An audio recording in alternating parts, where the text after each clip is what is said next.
আসসালামু আলাইকুম। নতুন আরেকটি রেসিপি, আর আজকের রেসিপির নাম হচ্ছে চিংড়ি পোলাও, যেটা বাসমতি চাল দিয়ে করা হয়েছে।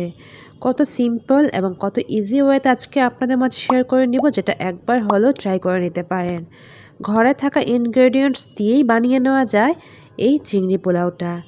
এক্সট্রা কোনো মশলার দরকার হবে না, যেটা আজকে আমি খুব ইজি করে দেখিয়ে দিব। আশা করে নিচ্ছি আপনারা সবাই আজকের রেসিপিটি এনজয় করে নেবেন। আর যদি রেসিপিটি ভালো লেগে থাকে অবশ্যই একটা লাইক, একটা কমেন্ট করতেই পারেন, তাই না?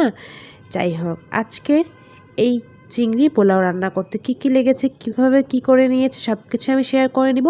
তার আগে দেখিয়ে নিচ্ছে দেখুন কতটাই ঝরঝরে হয়েছে। এরকম পোলাও বা যে কোনো জিনিস ঝরঝরে হলে খেতে কিন্তু ভালো লাগে, তাই না? তাই ফার্স্টে দেখিয়ে নিয়েছি। এরকম ঝরঝরে পোলাও পেতে চাইলে অবশ্যই এই রেসিপিটি ফলো করে নিতে পারেন। তো এই জন্য আমাকে যেটা করতে হয়েছে, আমি এখানে 1 পট চাল নিয়েছি, বাসমতি চাল, যেটাকে আমি আধা ঘন্টা ধুয়ে ভিজিয়ে রেখেছিলাম। ভিজিয়ে রাখার পর দেখতেই পাচ্ছেন চালগুলি ফুলে উঠেছে। এখন আমি এটা স্ট্রেনারে নিয়ে নিচ্ছি, পানিটা ঝরিয়ে নিচ্ছি। তার আগে আমি আরও একবার ধুয়ে নিব।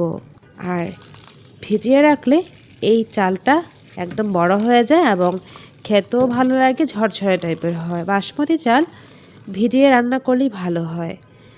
তো আমি স্ট্রেনারে দিয়ে দিয়েছি, পানিটা ঝরে যাচ্ছে। এই দিকে আমি ফ্রাইং প্যানটা বসিয়ে বাটার দিয়ে দিয়েছি।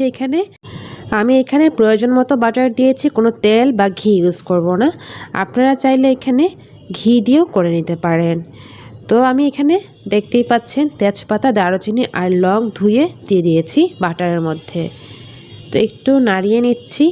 আমার বাটারের পরিমাণটা একটু কম হয়েছিল, আবারও দিয়ে নিয়েছিলাম। এবার আমি হাফ কাপ পরিমাণের মতো পেঁয়াজ কুচি করে দিয়ে দিয়েছি। ব্যাস, বাটারের মধ্যে পেঁয়াজটাকে ভেজে নিতে হচ্ছে, একটু ব্রাউন করে ভেজে নিব। তার আগে দিয়ে নিচ্ছি আমি এখানে 1 টেবিল চামচ পরিমাণের মতো আদা কুচি। আদাটাকে একটু কুচি কুচি করে নিয়ে দিয়ে দিয়েছি। আর আমি 2 টেবিল চামচ পরিমাণের মতো দিয়ে দিয়েছি পেঁয়াজ এবং রসুনের পেস্ট। ব্যাস, এবার আমি বাটারের মধ্যে এগুলো সব ভেজে নিচ্ছি। খুব সুন্দর স্মেল বের হয় যদি বাটার বা ঘিয়ে এটা ভাজা হয়। অবশ্যই এই পোলাও রান্না করতে ঘি অথবা বাটার ব্যবহার করবেন। তো আমি এখানে প্রয়োজন মতো চিংড়ি মাছ দিয়ে দিয়েছি, যেহেতু চিংড়ি পোলাও হতে যাচ্ছে। তো আমি চিংড়ি মাছের উপরের যে স্কিনটা ফেলে দিইনি, কারণ স্কিনটা খুব কালারফুল হয়, যার কারণে আমি ফেলে দিইনি। আপনারা চাইলে ফেলেও একদম ফ্রেশটুকু নিতে পারেন। যাই হোক, চিংড়ি মাছটুকু আমি বাটারের মধ্যে ভেজে নিচ্ছি। তার আগে দিয়ে দিলাম লবণ। ব্যাস, এবার ভালো করে কষিয়ে নিচ্ছি চিংড়ি মাছগুলি।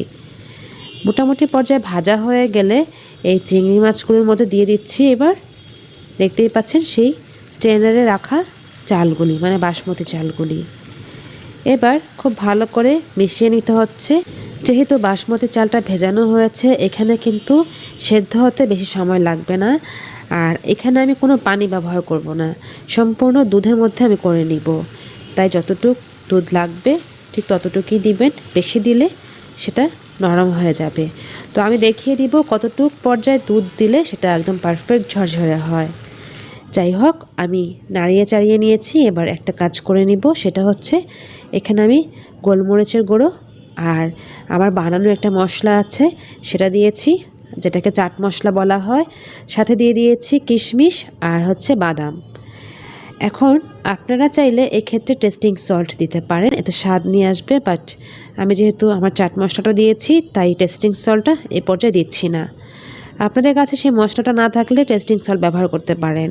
আর টেস্টিং সল্ট যখন ব্যবহার করবেন তখন অল্প একটু চিনি দিয়ে দিলে টেস্টিং সল্টের খারাপ গুণটা চলে যায়।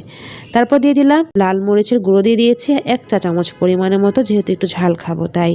ব্যাস, এবার ভালো করে মিশিয়ে নিচ্ছি চালের সাথে। এখানে আমি চালটাকে একটু ভেজে নিচ্ছি, দেখতেই পাচ্ছেন ভাজা ভাজা করে নিয়ে তারপর আমি গরুর দুধ দিয়ে দিব। তার আগে দেখিয়ে নিচ্ছে যে এখনই আমার বাসমতি চালটা ভাজা ভাজা হয়ে গিয়েছে। 1 পট চালে আমার মিল্ক লেগেছে 2 কাপের মতো। তো আমি দিয়ে দিয়েছি আর নাড়িয়ে চাড়িয়ে নিচ্ছি। এ পর্যায়ে নাড়ানোর পর টেস্ট করে নেবেন লবণ সব কিছু ঠিক আছে কিনা। যেহেতু বাদাম এবং কিশমিশ দিয়েছি, খুব সুন্দর, মানে একটু ঝাল মিষ্টি ভালো লাগে। অবশ্যই ট্রাই করতে পারেন। আশা করে নিচ্ছি আপনারা সবাই এনজয় করবেন আজকের এই রেসিপিটি।